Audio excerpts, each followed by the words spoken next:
ఏ పూలు తేవాలి ఈశ్వరా నిన్ను ఎట్లా పూజించాలి శంకరా ఏ పూలు తేవాలి ఈశ్వరా నిన్ను ఎట్లా పూజించాలి శంకరా కోటి మహిమలతోని కొలువైన కోటప్ప నిన్ను పూజించిన జన్మే ధన్యమయ్యా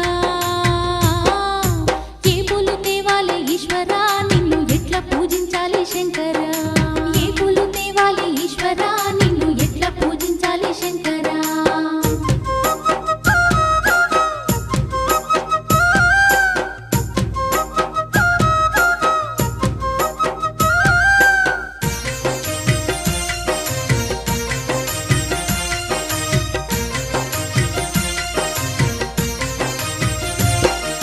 దివ్య మంగళ రూపం దీనుల కాచే హస్తం దిక్కులన్నీ